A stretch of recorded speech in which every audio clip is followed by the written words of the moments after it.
Und damit herzlich willkommen zu einem weiteren Video meiner Tutorial-Serie über das OpenCAR-System. Heute möchte ich euch diese Baugruppe mal näher vorstellen. Das ist das FeedCAR V2-Modul. Das bekommt ihr im Fichtelbahn-Shop. Und dieses Teil kann eine ganze Reihe an verschiedenen Funktionen darstellen für unser OpenCAR-System.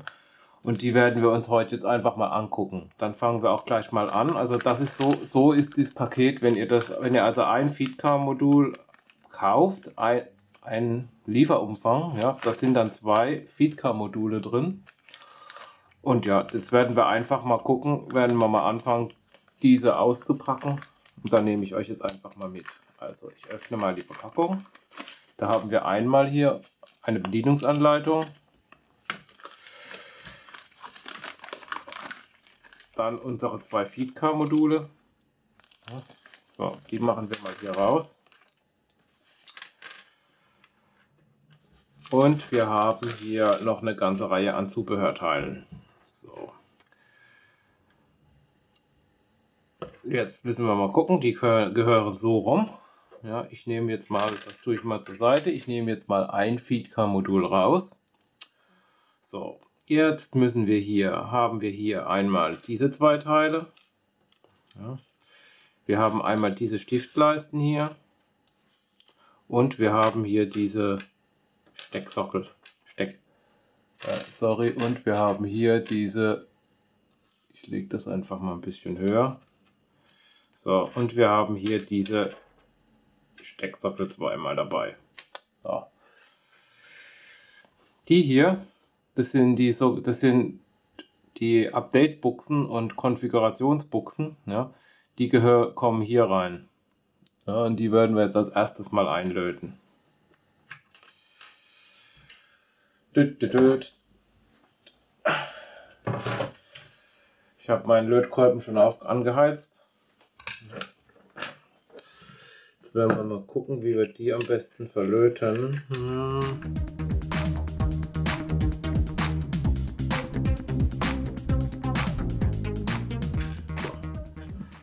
Das war das. Am zweiten können wir die auch gleich festmachen. Also ich mache das immer so, erstmal ich tue hier so einen Teil verzinnen. Und dann tue ich das noch ein bisschen ausrichten hier unten, dass das schön gerade steht.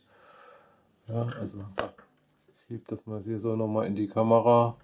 Ja, also die sollte halt schon ein bisschen gerade stehen, nicht jetzt gerade so hier irgendwie so auf 7:30 oder so. Ne? Ich gucke da immer ein bisschen auch auf die Optik, auch wenn es eigentlich später keine Sau interessiert, aber so. Das war das. Jetzt haben wir hier zweimal die Update-Buchse drin. Hier vorne, das sind unsere Anschlüsse für unsere Sensoren später. Und hier hinten haben wir jetzt die Qual der Wahl. Ja, also entweder wir machen hier diese Steckleisten hin. Ja, die müssen wir dann hier einmal durchtrennen. Jetzt können wir natürlich sagen, ich mache einmal hier, oder ich sage es hier mal, ich mache einmal hier diese Stiftleiste rein und mache diese Stiftleiste hier rein. Ja, die Wahl haben wir, oder wir nehmen hier diese Variante, diese Steckvariante. Ja. Also da habt ihr jetzt halt die Qual der Wahl. Ich werde es jetzt mal so machen, ich werde mal eine Variante so aufbauen mit den Stiftleisten und eine Variante hier. Ja, dann kann ich euch einfach beides mal zeigen. So. Jetzt kommt wieder das Schöne, dass die Teile da immer gerne rausfallen. Ja. Da habe ich auch einen kleinen Trick als. Und zwar nehme ich dazu wieder Sekundenkleber. Hervorragend, der ist heute mal nicht zu. Ja, und jetzt gehe ich eigentlich her und mache hier neben so einen kleinen Tropfen Sekundenkleber hin. Jetzt muss ich bloß mal aufpassen, dass ich die richtige Seite finde. Und jetzt gehe ich eigentlich nur noch her und tue das hier so drauf. Und warte kurz und dann sind die Dinger schon mal fixiert. Dann können die nicht mehr rausfallen. Ne? So, leg die dann hier irgendwo drauf. In der Zwischenzeit werden wir an diesem FeedCAR mal die andere Platine anlöten. Klar, jetzt habe ich das wieder gut hingelegt. Ne? Jo, schön. Stecken das auch mal hier rein. So, ja, so sieht es dann aus. Ja, das legen wir jetzt mal zur Seite. Jetzt schauen wir hier einmal und ihr seht, ich kann jetzt hier schütteln, ich kann es auf den Kopf legen und die Dinger sind fest. Ne? Also der Trick ist das manchmal auch nicht schlecht. Einfach einen Tropfen Sekundenkleber hier drauf machen und dann könnt ihr die Teile hier einwandfrei reinstecken, die heben und dann könnt ihr sie in aller Ruhe verlöten. Ihr müsst nicht immer aufpassen, dass euch die Dinger nicht rausfallen.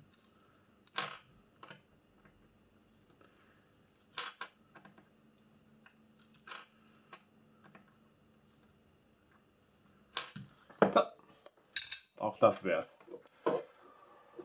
Ja, und damit sind die Dinger jetzt auch schon zusammengebaut.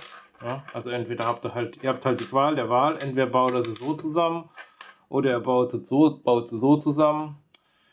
Ich denke mal, so wie ich mir hier dieses Handbuch schon mal angeguckt habe,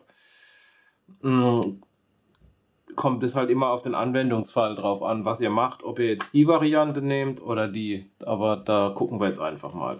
So. Auf jeden Fall, das war jetzt alles schon, was wir an diesen Teilen noch, nachdem wir die gekauft haben, löten müssen. Alles andere ist schon fertig. Also, so viel zum Zusammenbau von diesen Feedcar-Modulen. Super, es rutscht weg. Zur Montage gibt es an sich nicht so viel zu erzählen. Ja, ihr seht hier auch schon eins montiert. Wenn ihr genau sehen wollt, wie ich das montiert habe, stelle ich euch den Link zu dem Video, ja, wo ich diese ganzen Rückmelder hier bei mir auf dem Testbrett montiert habe, stelle ich euch den Link wieder in die Videobeschreibung. Ansonsten, ja, Einzige, was ich euch halt mitgeben will, nochmal zur Montage ist, ihr seht ja, wir haben hier unten, sag ich mal, relativ viele noch Bauteile, die hier unten rausgucken, ja, unsere bedrahteten Bauteile, die gucken ja hier unten aus der Platine heraus. Und deshalb würde ich euch wirklich empfehlen, wenn ihr diese Dinger montiert, schraubt die nicht direkt auf das Holz, ja, also nicht direkt hier drauf schrauben, weil euer Feedcar liegt nie ganz flach auf. Und wenn ihr jetzt hier Schrauben reinmacht, dann passiert das einfach, obwohl ihr es gar nicht merkt. Ihr werdet irgendwie Druck auf die Platine ausüben. Also ihr werdet die Platine irgendwie etwas verziehen. Und das ist halt nicht gut, weil da drauf sind Bauteile, da sind Lötstellen, da sind Leiterbahnen dünne drauf. Und durch dieses Verziehen und durch die Spannung können die sich lösen bzw. die Leiterbahnen brechen. Ja? Also deshalb tut euch bitte selbst den Gefallen und schraubt die nicht direkt auf das Holz, sondern auch den Link stelle ich euch wieder in die Videobeschreibung. Verwendet solche kleinen Abstandshülsen. Ja, die sind nicht wahnsinnig teuer und ihr müsst auch so ein Feedcar nicht mit 4 Schrauben anschrauben, also 2 reichen da vollkommen aus. Dann sind es 2 Abstandshülsen und somit quasi tut ihr den Druck von der Schraube nur auf diese Stelle. Ja, ihr tut die Platine nicht verspannen, weil die Platine sitzt dann frei. Deshalb empfehle ich euch, nehmt diese kleinen Abstandshülsen. Ja, was gibt es dazu noch zu sagen? Also angeschlossen, ja, hier seht ihr, wie ich ihn jetzt angeschlossen habe. Ihr könnt maximal an ein Feedcar 2 Sensoren anschließen, 2 SS49E Sensoren. Die werden dann hier so angeschlossen. Wenn ihr nicht diese kleinen, also es gibt im Fichtelbahn-Shop gibt es noch eine kleine Zusatzplatine, ja. Den Link stelle ich euch auch in die Videobeschreibung. Wenn ihr diese nicht verwendet, dann darf der maximale Abstand zwischen Sensor und Feedcar maximal 10 cm betragen. Ja. Verwendet ihr diese Zusatzplatine mit einem kleinen zusätzlichen Kondensator drauf, ja, dann kann der Abstand zwischen Sensor und Feedcar bis zu 30 cm betragen. Das ist also mal wichtig, dass ihr euch das merkt. Ohne diese Zusatzplatine bzw. ohne zusätzlichen Kondensator direkt am Sensor maximal 10 cm, mit Kondensator bzw. Zusatzplatine maximal 30 cm. Ich lege das jetzt mal kurz weg. Das nächste, was ihr beachten müsst, wenn ihr diese Feedcar-Module verwendet, ist, an diesen Feedcar-Modulen könnt ihr nur die Original SS49E Sensoren, also die original von Honeywell verwenden. Ja, die gibt es ja im Fichtelbahn-Shop und das Problem ist, naja, die sind auch nicht gerade ganz günstig. Ich habe hier jetzt mal noch einen Vergleich SS49E Sensor aus China. Ja, also die sind optisch, sehen die beide total identisch aus. Bloß anscheinend haben die intern einen anderen Aufbau. Und aus diesem Grund könnt ihr diese China-Teile nicht verwenden und nur die Original, bei dem Feed in Verbindung mit dem Feedcar könnt ihr nur die Original SS49E Sensoren verwenden. Ja, ich meine, klar, dieser hier so ein Originalsensor, der kostet im Fichtelbahn-Shop 1,86 € und die hier, die kriegt er für knapp 10 Cent. Also das ist halt schon ein extremer Unterschied. Und wenn wir jetzt halt diese Kombination wieder sehen, ich meine, das Feedcar ist schon nicht ganz günstig und jetzt noch die Sensoren, ja, das macht das Ganze halt dann nicht gerade wesentlich günstiger. Ist aber halt leider so. Aber das müsst ihr halt beachten, in Verbindung mit dem Feedcar nur die Originalsensoren. Nachdem wir jetzt gesehen haben, was wir alles beim Aufbau beachten müssen, wenn wir diese Feedcar-Module hier verbauen, ja, werden wir uns jetzt auch gleich mal um die unterschiedlichen Modien dieses Feedcars beschäftigen. Wie ja mit Sicherheit der ein oder andere schon auf der Homepage vom Fichtelbahn gelesen hat oder auch auf der Homepage vom OpenCar-System, kann dieses Feedcar-Modul in unterschiedlichen Modien betrieben werden. Ja? Und die werden wir uns jetzt alle mal im Einzelnen nacheinander anschauen. Beginnen wir auch gleich mit dem Modus 1. Dieser heißt Einkanal- oder Zweikanal SS49 Magnetfeldsensor. So, was verbirgt sich dahinter? Das ist ganz einfach. Das ist im Prinzip das, was ich hier bei mir auf dem Testbrett aufgebaut habe. An beiden Eingängen. Ja, also man kann da nur einen Sensor natürlich anschließen. Ich kann nur den Sensor hier anschließen und den freilassen. Das geht natürlich auch. Oder aber ich benutze beide Eingänge.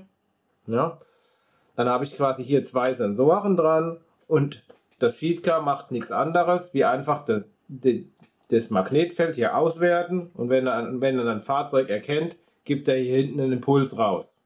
Ja, das ist eigentlich der erste Modus und der einfachste mal.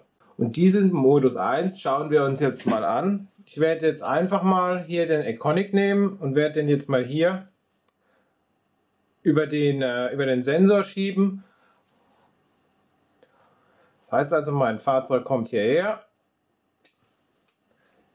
Jetzt ist die LED an und wenn ich dann drüber fahre, geht sie wieder aus. Im Prinzip macht er jetzt nichts anderes, wie hier das Magnetfeld erkennen und gibt dann den Impuls für ein Rückmeldemodul nach außen. Das gleiche macht er auch auf dem Kanal 2. Jetzt ist auch wieder eine LED angegangen. Wenn ich drüber fahre, geht die wieder aus. Das ist eigentlich alles, was er jetzt in diesem Moment macht. In dem Modus 1. Und diesen Modus nennt man auch passive Positionsmeldung. Sagt ihr dann, wieso ist das jetzt passiv? Das ist ganz einfach. Ich habe hier meinen Econic, ich fahre hier drüber. Mein Feedcar erkennt das. Ja, gibt einen Impuls nach außen, der geht hier ins Rückmeldemodul und das war's. Ja, von da aus geht es dann halt irgendwann in der PC und bla bla bla. So. Aber ich habe jetzt nur einen Impuls. Das heißt, für meinen Computer ist das jetzt ein Impuls und er weiß nur, da ist was. Ja? Er weiß jetzt aber nicht, dass sich aktuell hier gerade der Econic befindet. Deshalb passiv. Er weiß nur, es ist was, aber er weiß nicht genau, was es für ein Fahrzeug ist. Er kann das natürlich dann nachvollziehen durch seine Fahrzeugverfolgung, aber eine aktive Meldung, ja, dass wirklich das Fahrzeug aktiv zurückmeldet, ich bin jetzt hier, ist das nicht. Und deshalb nennt man das Ganze passive Positionsmeldung. Und schon sind wir auch dann schon im Modus 2. Der Modus 2, den sieht man hier abgebildet. Ja, diesen Modus brauchen wir im Prinzip keine Sensoren hier vorne an diesem Feedcar. Wir brauchen allerdings hier hinten eine Infrarotdiode. So eine Infrarotdiode habe ich jetzt hier schon mal vorbereitet. Ja, also das ist im Prinzip ist es jetzt die gleiche Infrarotdiode, wie wir hier auch für die Infrarotabstandssteuerung verwenden. Ich habe da jetzt genau die gleiche verwendet. Ihr könnt natürlich größere noch verwenden. Ja, jeder wie er es will. Ich habe jetzt halt nichts anderes da gehabt. Deshalb verwende ich jetzt die. Und die muss jetzt einfach hier hinten an unser Feedcar. Dazu werde ich jetzt auch nicht das Feedcar von hier unten drunter benutzen, sondern werde mein zweites Feedcar hier benutzen. Das müssen wir jetzt einfach mal anschließen. Hier mache ich jetzt einfach mal meinen anderen Stecker rein und jetzt müssen wir hier nur noch unsere Infrarotdiode, die ich hier irgendwo habe, ja, die müssen wir jetzt hier noch entsprechend reinmachen. Das heißt, der Plus von der Diode, der kommt hier in Pin 2. Natürlich würde es dann auch helfen, wenn wir das Ganze hier ein bisschen öffnen. So, der kommt hier in Pin 2 dazu mit dem Plus. Wenn man es richtig macht, dann funktioniert es auch.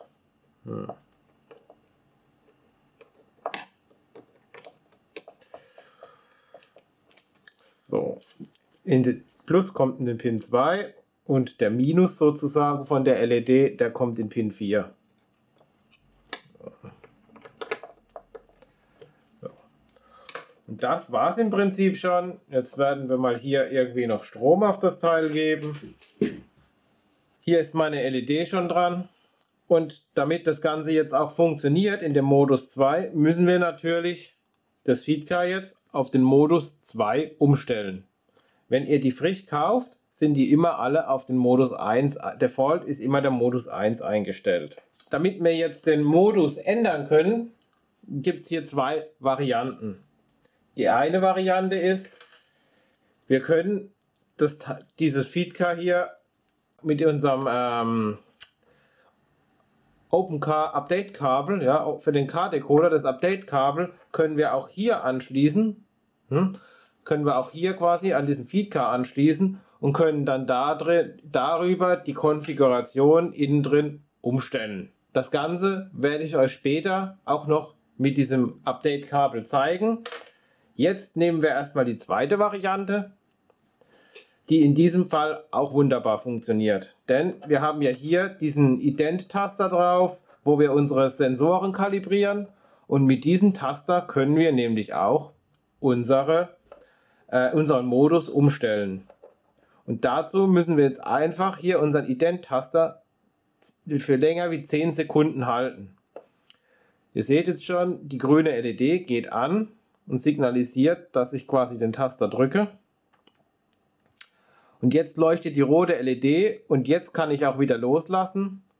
Und jetzt bin ich in dem Programmiermodus drin, wo ich diesen Modus von dem Modul umstellen kann. Man sieht es jetzt auch schon, das blinkt jetzt in regelmäßigen Abständen einmal kurz und signalisiert dadurch, momentan bin ich im Modus 1. Wenn wir jetzt einmal kurz den Ident-Taster drücken, sieht man schon, er blinkt jetzt zweimal kurz. Und das ist sozusagen jetzt der Modus 2. Damit sind wir jetzt im Modus 2, den wir ja haben wollen. Und jetzt müssen wir eigentlich nichts anderes machen, wie wieder unseren Ident-Taster für 10 Sekunden halten. Und zwar so lange, bis die rote LED permanent leuchtet. Das tut sie jetzt. Jetzt kann ich loslassen. Jetzt zeigt er nochmal an, blinkt nochmal zweimal kurz und zeigt an, ich bin jetzt im Modus 2.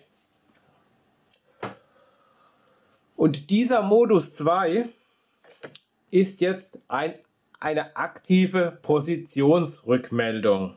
Und in diesem Modus 2 wird jetzt permanent über diese Infrarotdiode ein Signal ausgesendet. Und permanent ist ja klar, das heißt dauerhaft. Also hier wird, sobald die erste Nachricht fertig ist, wird gleich die zweite Nachricht wieder ausgesendet. Und mit Hilfe des Modus 2 haben wir jetzt eine aktive Positionsrückmeldung. Denn über diese kleine Infrarotdiode wird jetzt permanent diese Adresse, die hier auf dem Aufkleber von dem Feedcar steht, die wird jetzt permanent über diese Diode ausgesendet. Und jetzt kann man sich ja schon vorstellen, jedes unserer Car-Fahrzeuge hat ja vorne in der Front diese Phototransistoren, wo wir normal die Abstandssteuerung drüber machen. Ne? Und diese machen wir uns jetzt ebenfalls in dieser aktiven Positionsrückmeldung zunutze. Ne? Denn wir positionieren zum Beispiel unsere LED jetzt hier in dem Bereich. Gucken wir mal. Na, komm her. Ich mache das jetzt einfach mal so. Ja, die positionieren wir jetzt hier in dem Bereich. Und sobald quasi unsere Phototransistoren jetzt diese Nachricht erkennen, nehmen die auf, packen quasi ihre Fahrzeugadresse mit in die Nachricht rein und übermitteln per Funk an unser BDIP-System quasi die Meldeadresse mit der Fahrzeugadresse. Und dadurch habe ich jetzt eine aktive Rückmeldung, ja, Fahrzeug plus Position. Und das kann natürlich dann der Computer wieder nehmen, um genau das Fahrzeug zu orten. Und das zeige ich euch einfach jetzt mal. Ich habe jetzt parallel hier schon mal den BDIP-Monitor geöffnet, bin jetzt schon mal in die Maske gegangen, in der Positionsliste. Hier werden wir jetzt gleich diese Positionsmeldung sehen. Ich halte jetzt natürlich mal einfach hier meine LED in den Bereich. Und jetzt nähere ich mich einfach mal mit meinem Fahrzeug dieser LED. Jetzt sehen wir, dass hier in meinem BDIP-Monitor ich hier die Adresse lesen kann, die Positionsadresse und welches Fahrzeug sich hier befindet. Und ich sehe hier sogar noch, zu welcher Zeit, zu welchem Zeitpunkt es war. Und wie ihr hier jetzt sehen könnt, passiert das Ganze dauerhaft. Das heißt, ich kriege hier eine Nachricht nach der anderen rein, dass hier mein Fahrzeug an dieser Position ist. Und das passiert jetzt so lange, bis eben mein Fahrzeug außerhalb von der LED ist wieder. Jetzt kann man natürlich sagen, hey, genial, klasse, geil, ja. Ich habe jetzt eine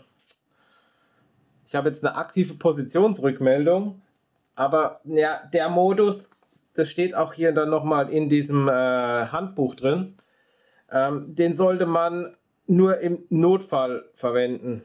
Oder ja, nicht dauerhaft, weil, ja, ihr könnt es euch halt schon vorstellen, ich habe hier Infrarot, ne? Und wenn ich jetzt hier dauerhaft mit Dauerfeuer hier eine Nachricht aussende, ne, beeinflusst natürlich diese Nachricht hier irgendwie auch meine Abstandssteuerung. Ne? Weil, sage ich mal, dieses Signal wesentlich stärker ist, wie das, was hier aus meinem Car-System-Fahrzeug herauskommt. Ist halt so. Und quasi die ganze Zeit, während diese Sendediode sendet, und ich habe jetzt hier zwei Fahrzeuge hintereinander stehen, ja, wird permanent quasi dieses ASR-Signal übersteuert. Und das ist halt ein bisschen blöd, weil dann habe ich hier halt in dem Moment keine ASR mehr. Ich kann euch das jetzt auch nochmal zeigen. Ich habe jetzt hier mal wieder mein zweites Fahrzeug. In dem Fahrzeug ist wieder der ASR-Testmodus aktiv. Das heißt, ich stelle jetzt einfach mal hier mein Fahrzeug hin. Und ihr seht schon hier neben, ich habe momentan eine ASR-Nachricht. Und jetzt komme ich einfach mal mit meiner Positionsmeldung hier dazwischen. Ja, richte hier so schön auf mein Fahrzeug aus. Und ihr seht, ja, nichts mehr ASR, ne? Also meine Infrarotdiode hier von der Positionsmeldung tut quasi komplett jetzt hier das Teil übersteuern. Und das ist halt auch nicht gerade optimal, ne? Ein weiterer Nachteil ist halt auch noch,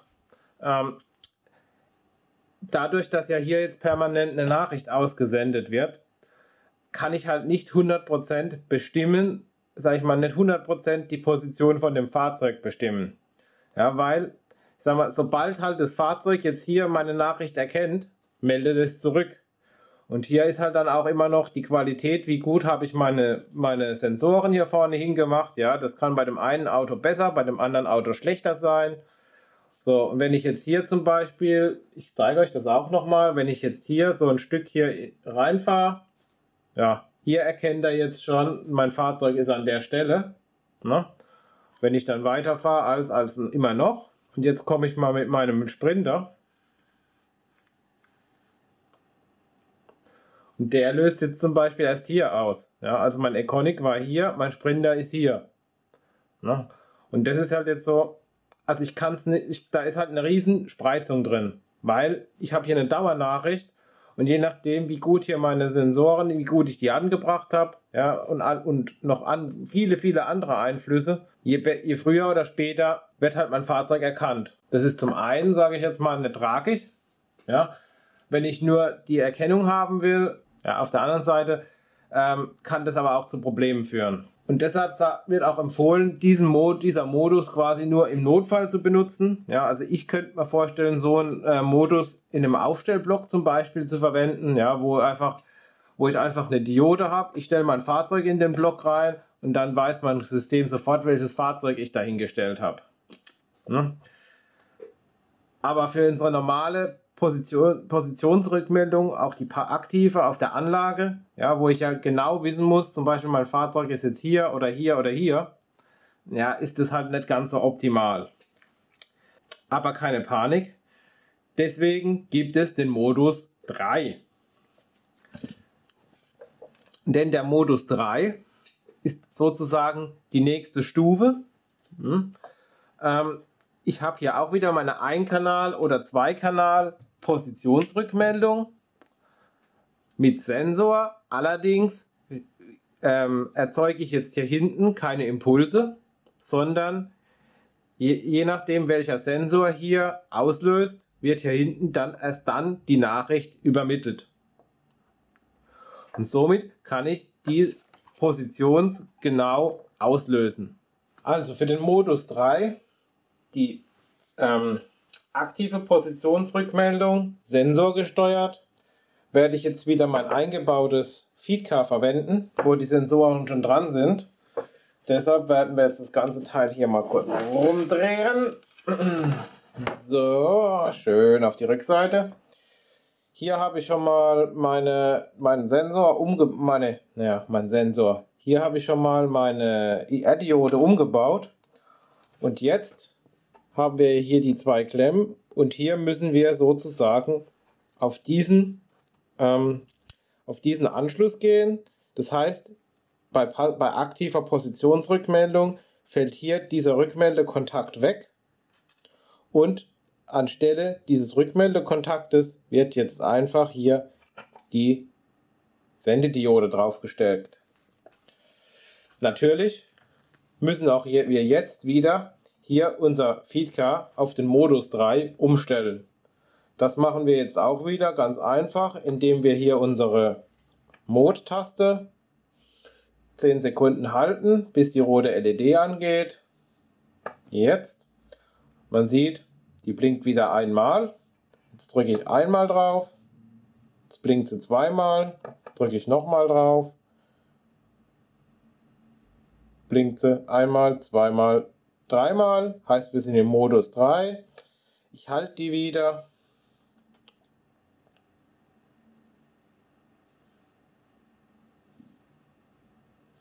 Und das Ganze war's. Ab sofort bin ich im Modus 3 unterwegs.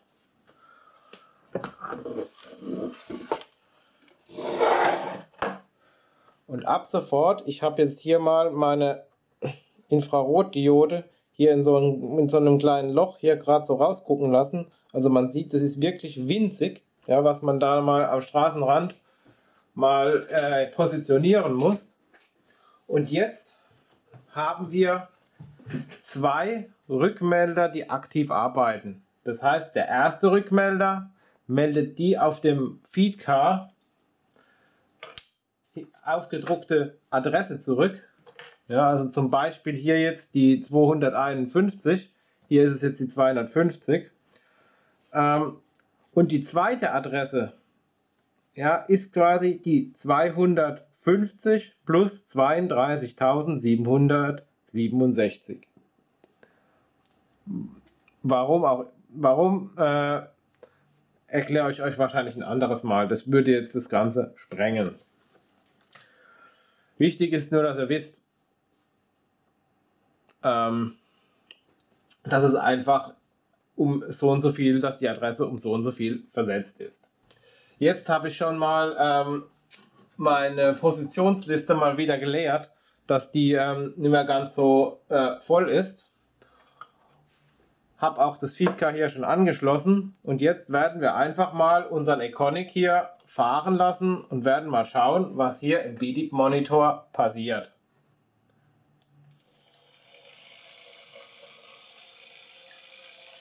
Man hat gesehen, ich habe jetzt Port 33.018, hat eben zurückgemeldet.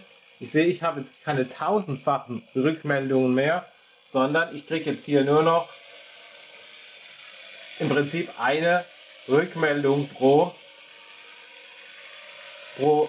Auslösung, und das Ganze ist natürlich Sensor gesteuert. Das heißt, das Ganze passiert, wenn ich hier über den Sensor fahre. Ich kann euch das jetzt auch noch mal kurz hier so zeigen. Wenn ich jetzt hier vorne dran rummache, ja, passiert gar nichts. Erst in dem Moment, wo ich hier über den Sensor komme, dann bekomme ich sozusagen die Rückmeldung. Und das hat halt den Vorteil, dass quasi meine Abstandssteuerung, meine IR-Abstandssteuerung nur kurzzeitig, also für einen Bruchteil von einer Sekunde, übersteuert wird und die dann sofort wieder zur Verfügung steht. Anders da, wie wenn jetzt hier das Permanentfeuer ist. Und was ich auch noch natürlich mache, dadurch, dass ich ja immer nur eine Rückmeldung kriege pro Auslösung, tue ich natürlich auch den BDIP-Bus extrem entlasten. Und jetzt lassen wir das ganze Ding nochmal fahren. Jetzt zeige ich euch noch auch das andere nochmal. Also ich habe jetzt hier den ersten Sensor. So, dann lassen wir das Auto mal ein bisschen schön schneller fahren, dass man auch sieht, dass das Ganze bei hohen Geschwindigkeiten noch passiert. Ja, also wir haben da jetzt ordentlich die Geschwindigkeit drauf. Ja, auch bei 70 km/h zum Beispiel funktioniert das Ganze noch einwandfrei. So, jetzt stelle ich mal kurz die Weiche hier um. Ich muss mal gucken, welcher das wieder war. Na, das war gerade der falsche. So. Stelle ich die mal hier um. Und jetzt hat man plötzlich gesehen, kam ein zweiter Melderkontakt hinzu, nämlich der Port 250.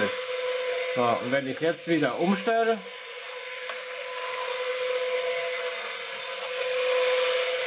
dann habe ich wieder den anderen Port. So. Halt noch mein Fahrzeug kurz an. So. Und das ist jetzt halt auch optimal, weil jetzt bin ich nicht mehr dran gebunden, wann, sage ich mal, jetzt habe ich nicht mehr das Problem, dass es auf die Qualität, natürlich müssen die Phototransistoren da vorne immer noch gut funktionieren, gell? Also da beißt die Maus keinen Faden ab. Aber trotzdem bin ich jetzt nicht mehr ganz so gebunden, oder jetzt kommt es nicht mehr hier vorne drauf an, sondern jetzt habe ich ja die Auslösung über den Sensor. In dem Moment, wenn der das erkennt, habe ich ja eine richtige Position von dem Fahrzeug und dann wird die Nachricht übermittelt. Und das ist jetzt der Modus 3, die aktive Positionsrückmeldung, sensorgesteuert. Und die ist halt gerade optimal geeignet, sage ich jetzt mal, an Positionen nach Kreuzungen. Ja. Und warum ist es da so? Ja, ich sage mal, wenn ich jetzt hier meine Kreuzung habe und ich habe jetzt hier auf Abzweig gestellt und aus irgendeinem dummen Zufall, was weiß auch ich, biegt jetzt mein Fahrzeug, soll hier eigentlich abbiegen, macht es aber nicht. Ja, dann löst es ja nicht den Sensor aus, sondern es löst hier den Sensor aus. Und das kann dann mein Computer erkennen und weiß sofort, oh, das Fahrzeug ist falsch abgebogen. Ansonsten bei der passiven Rückmeldung, ja, da erkennt er halt hier, dass hier was ist, aber er weiß jetzt nicht, dass jetzt das Fahrzeug falsch abgebogen ist. Ich meine, irgendwo kriegt das wahrscheinlich schon raus, durch die Autoverfolgung würde er schon rauskriegen, dass jetzt ein Sensor auslöst, wo eigentlich keiner auslösen soll. Er kann dann wohl daraus schlussfolgern, dass das wohl das Fahrzeug falsch abgebogen ist, aber er weiß es halt nicht hundertprozentig. Er kann es nur vermuten. Hier weiß er es dann hundertprozentig, weil er ja die Information kriegt, mein Auto hat diesen Sensor ausgelöst. Kommen wir gleich zum nächsten Modus, dem Modus 4. Das ist der sogenannte Einkanal-IR-Funktionssender. Permanent. Und was ist es jetzt? Also, ich sag mal, wir haben ja in unseren K-System-Fahrzeugen haben wir ja Funktionen. Blinker, Licht an, Blinker, Licht, ja, Blaulicht und so weiter. Da haben wir ja allerhand Funktionen drin. Auch die Fahrspuren sind ja auch Funktionen. Und die schalten wir ja normalerweise über Funk, ja, über die Digitaleinheit oder den Computer ein und aus. Und wenn ich jetzt halt mein K-System jetzt nicht über den Computer steuern möchte, sondern halt einfach nur die Autos fahren lassen möchte und möchte jetzt aber trotzdem lokal, dass meine Fahrzeuge, wenn sie abbiegen, ihren Blinker anmachen und so weiter. Dazu kann ich dann auch dieses Feedcar-Modul wieder verwenden, kann dann zum Beispiel dieses Feedcar in den Modus 4 versetzen und habe dann einen Einkanal-IR-Funktionssender. Und das heißt dann, ich schließe schon mal hier die Stromversorgung an. Das heißt dann, ich habe hier über meine IR-Diode, sende ich hier eine Funktion aus und darauf reagiert dann mein K-System-Fahrzeug. Bei dem Modus 4 ist das wieder genauso wie bei dem Modus 2 mit diesem Positionssender. Beim Modus 4, da wird permanent hier die Funktion ausgesendet. Brauche ich wieder keine SS49E Sensoren an dem Modul anschließen. Nachteil ist halt auch hier wieder, die Funktion wird dauerhaft ausgesendet und da ist es dann auch wieder so, dass natürlich diese dauerhafte Senderei meine Abstandssteuerung negativ beeinflusst. Natürlich müssen wir jetzt auch wieder unser Feedcar erstmal in den Modus 4 versetzen. Könnte ich natürlich nach wie vor mit dieser Ident-Taste machen. Das Problem ist aber, wir wollen ja auch eine Funktion hinterlegen, die das Fahrzeug dann einschalten oder ausschalten soll.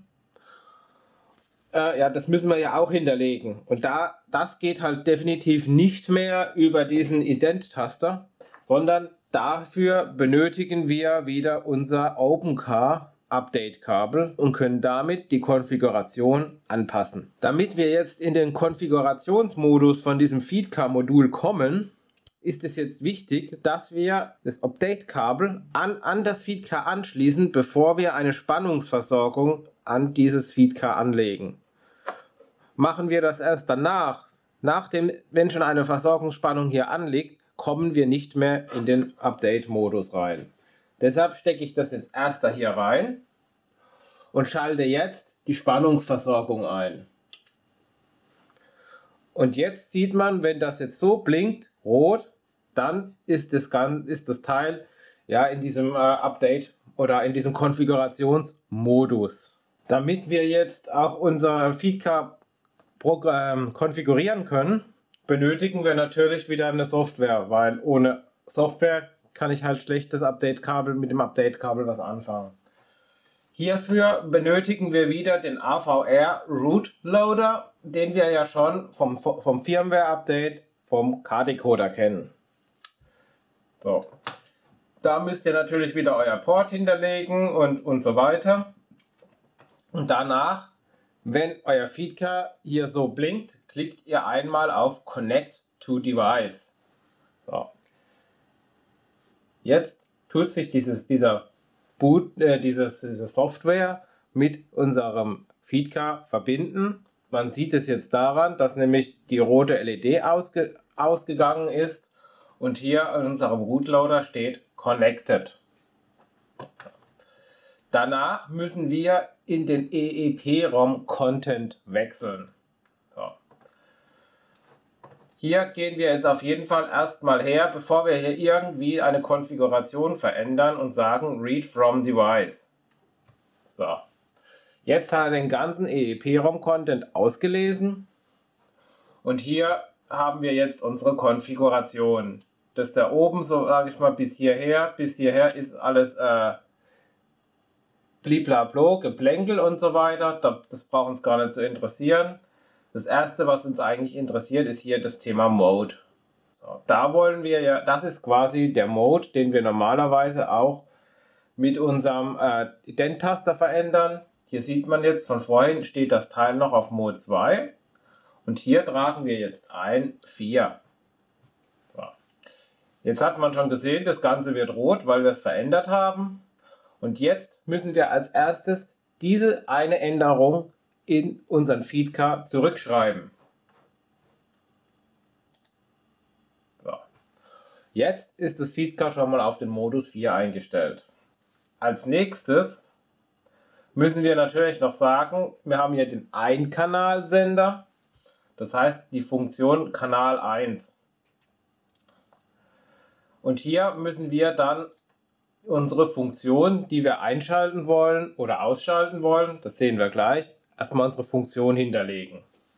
Hier sage ich jetzt einfach mal, ja, ich will den Blinker aktivieren. Machen wir mal Blinker, Funktion 1, F1. So. Auch das müssen wir wieder in unser Feedcar schreiben.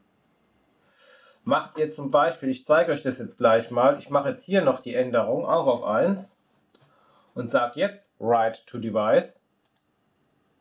Seht ihr oder meint man als erstes, es ist alles schwarz geworden. Man meint, das Ganze hätte er übertragen. Das ist aber ein Trugschluss, weil wenn ich jetzt wieder sage Read from Device, seht ihr plötzlich, oh, er hat nur diese erste Zelle übernommen und die zweite Zelle, die hat er nicht übernommen. Von daher aufpassen. Daher immer eins nach dem anderen überschreiben. Ja, Typ for Channel, das lassen wir mal auf 255 stehen. Hier können wir noch sozusagen beeinflussen, welche Fahrzeuge alles auf unser gesendeten IR-Befehl reagieren. Haben wir hier 255 drin stehen, reagieren immer alle Fahrzeuge. Hier müssen wir natürlich noch sagen, ja, was soll der Kanal machen? Soll er ein- oder ausgeschaltet werden? Also die Funktion, eine 1 heißt hier ein, eine 0 heißt hier aus. Da wir einschalten wollen, bleibt jetzt hier die 1 drin. So. Somit sind wir jetzt auch schon mit der Konfiguration hier fertig. Das heißt, wir können jetzt wieder hergehen, können sagen Disconnect from Device und können unser Update-Kabel abziehen. So.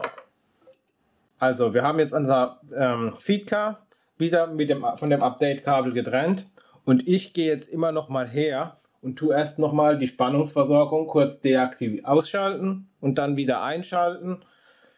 Braucht man, glaube ich, nicht. Ich mache es einfach zur Sicherheit. So, und jetzt ist es eigentlich so, wenn wir jetzt unser Fahrzeug hierher stellen mal und mal unsere ER-LED hierher halten, sollte man eigentlich davon ausgehen, dass jetzt, sage ich mal, unsere Blinker hier angehen. Ich gehe jetzt auch noch mal hier direkt vorne dran, aber komischerweise, da passiert nichts. Ne? Also das Fahrzeug ist eingeschaltet, also ich kann mit dem Fahrzeug fahren. Mein Fahrzeug ist an, aber warum reagiert es nicht? Wir haben doch extra hier im EEPROM-Content auch gesagt, Channel, alle Autos. Ja, das hat mich am Anfang auch sehr, sehr verwirrt und ich habe auch gedacht, was ist jetzt kaputt? Ist jetzt die Diode kaputt oder was weiß ich? Und habe auch hier die Bedienungsanleitung wild durchgeblättert und habe dann nur da ganz unten was gefunden, so einen Hinweis auf der Seite 22, aber irgendwie fehlt da auch ein bisschen die Hälfte. Richtig aufschlussreich war das erst bei mir, nachdem ich mir das Handbuch zu dem Feedcar V2 von der OpenCar Homepage heruntergeladen habe. Und zwar wurde das dann hier auf der Seite 21 wird das Ganze nochmal beschrieben. Die Werte, die wir jetzt hier in der CV7 bzw. 8 eingetragen haben, also die 255, und dann steht hier dieser Wert Fahrzeugtyp wird logisch und verknüpft mit dem Wert aus der CV34 im K-Decoder. Und nur wenn das Ergebnis dieser Verknüpfung ungleich 0 ist, dann wird der Befehl ausgeführt. Und das hat jetzt einfach zur Folge, dass in meinem Fahrzeug hier Fahrzeugtyp momentan auf 0 steht. Wenn ich 0 mit irgendwas unverknüpfe, dann ist es eben 0. Hier unten ist dann auch nochmal ein schönes Beispiel dargestellt, wann unser Fahrzeug reagiert und wann nicht. Deshalb muss ich jetzt erstmal in die Konfiguration von meinem OpenCar-Fahrzeug und muss hier diesen Fahrzeugtyp abändern. Dazu bin ich jetzt wieder im BIDIP-Monitor und mache jetzt einfach mal auf meinen Iconic Doppelklick, dass ich in die CV, in die Fahrzeugeigenschaften komme, wo ich den Decoder bearbeiten kann. Und hier gehe ich jetzt auf K-Konfiguration. So. Und hier habe ich jetzt meine CV34, beziehungsweise wir lesen jetzt erstmal unsere ganzen Werte ein. Und hier habe ich jetzt in der CV34 diesen Fahrzeugtyp. Und ihr seht, der ist momentan auf 0. So. Und den setze ich jetzt einfach mal auf 1. So. Und übertrage das jetzt wieder in ein OpenCar-Fahrzeug. Das war es auch schon. Jetzt gehen wir hier auf Abbrechen. Und wenn ich jetzt, Achtung, mit dieser Diode in die Nähe komme, voilà, unser Fahrzeug fängt an zu blinken. Was ihr jetzt auch noch wissen müsst, ist, wenn ihr eine Funktion in dem K-Decoder hier vorne per Infrarot über die Phototransistoren aktiviert habt, dann müsst ihr das auch wieder über die Phototransistoren deaktivieren. Ja, also wenn ich jetzt hier zum Beispiel mein Iconic habe in meinem Steuerpult und sage jetzt fahren, steuern und sage, ja, ich schalte mal kurz die F1 ein, schalte sie dann wieder aus.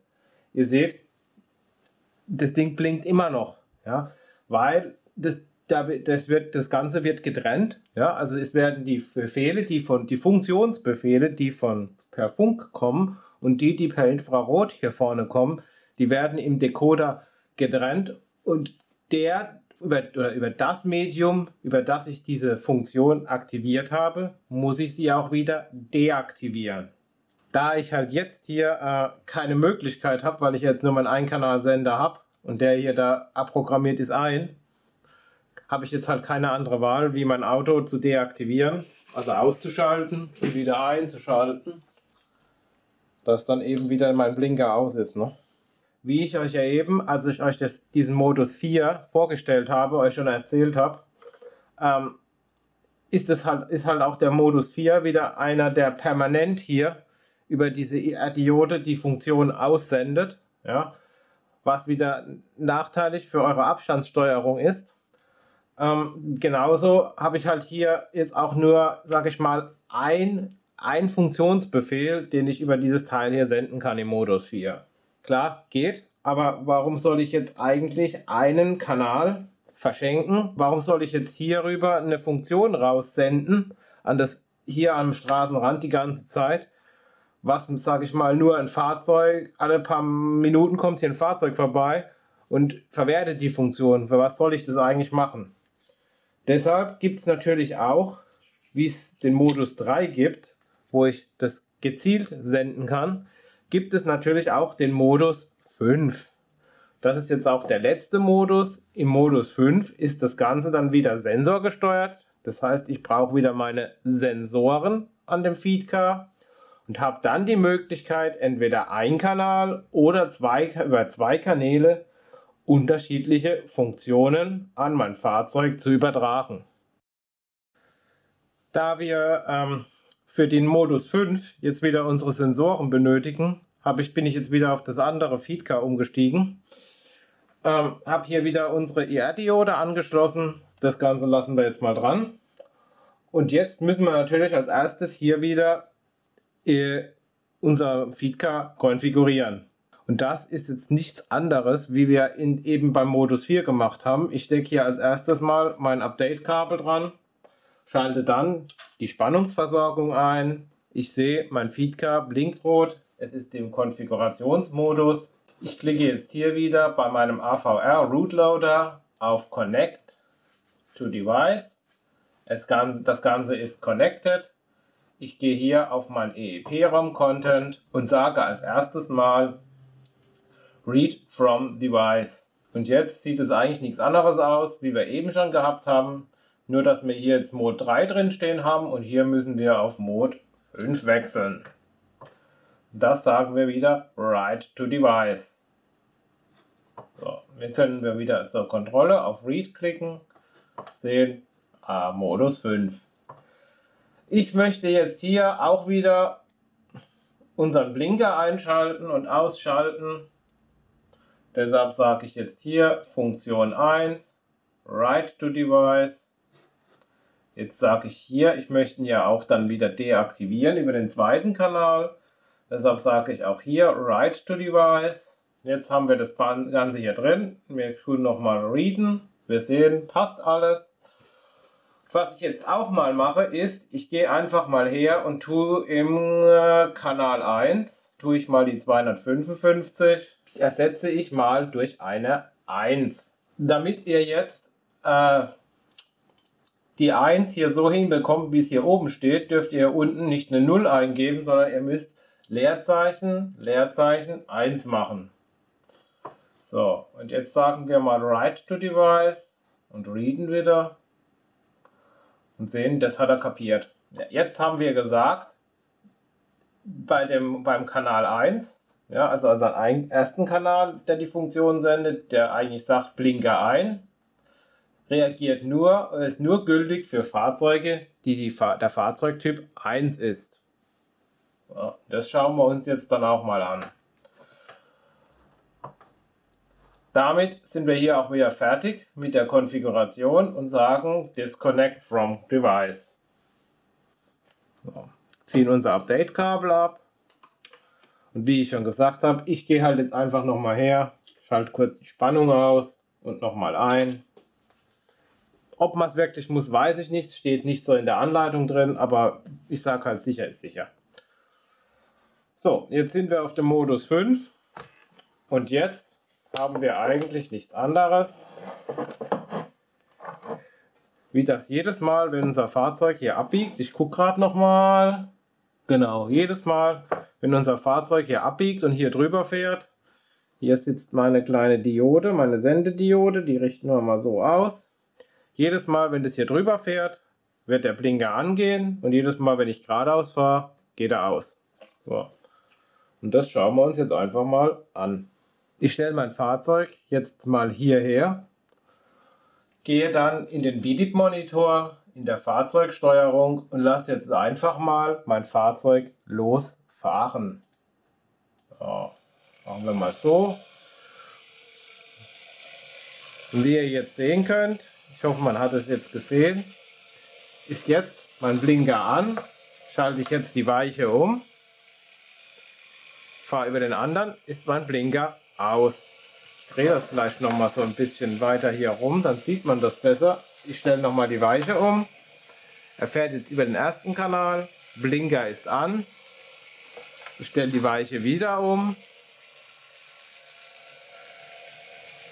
Fahre über den zweiten Sensor, mein Blinker geht aus.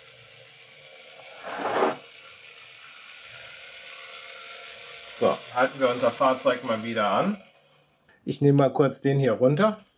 Jetzt hatte ich ja eben, wo ich den Sensor konfiguriert habe, habe ich ja extra bei dem Kanal 1 den Fahrzeugtyp 1 eingetragen, um euch mal zeigen zu können, was jetzt passiert, wenn ein Fahrzeug kommt, das nicht dem Typ entspricht. Ich habe jetzt hier meinen Sprinter, den habe ich jetzt mal den Fahrzeugtyp 2 gegeben und jetzt lasse ich den auch einfach mal hier entlang fahren und wir gucken mal, was passiert, wenn mein Fahrzeug hier über diese, ich drehe es wieder so rum, hier über diese Stelle fährt.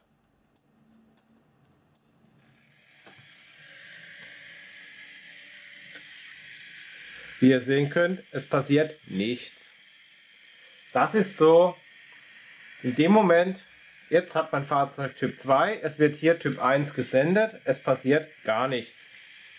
Ja, also er reagiert jetzt gar nicht. Ist natürlich bei einem Blinker jetzt ein bisschen blöd, weil Blinker macht eigentlich dann jedes Fahrzeug an. Aber wenn man jetzt zum Beispiel Blaulicht hätte oder so, so könnte man dann sagen, okay, nur Einsatzfahrzeuge. Aber ich denke mal, ja, gerade über das Thema lokale Steuerung, da werde ich irgendwann auch mal noch das ein oder andere Video veröffentlichen. Das habe ich jetzt halt nur mal hier so angerissen, dass ihr mal gesehen habt, welche Funktionen dieses Feedcar-Modul eigentlich alles kann. Damit sind wir auch schon wieder am Ende dieses Videos angelangt. Gerade das Feedcar V2 Modul, da hatte ich ja schon viele Fragen, ja, ob ich da nicht mal ein Video drüber machen kann, was das alles kann.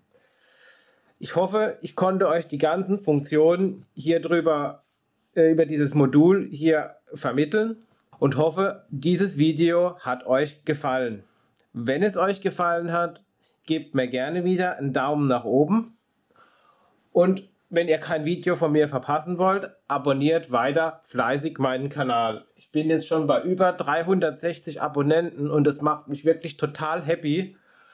Aber dennoch freue ich mich natürlich über jeden weiteren Abonnent. Ich wünsche euch wie immer eine gute Zeit. Gerade jetzt in der momentanen Situation, da kann ich nur eins sagen, bleibt oder werdet gesund. Und hoffe, wir sehen uns dann im nächsten Video wieder.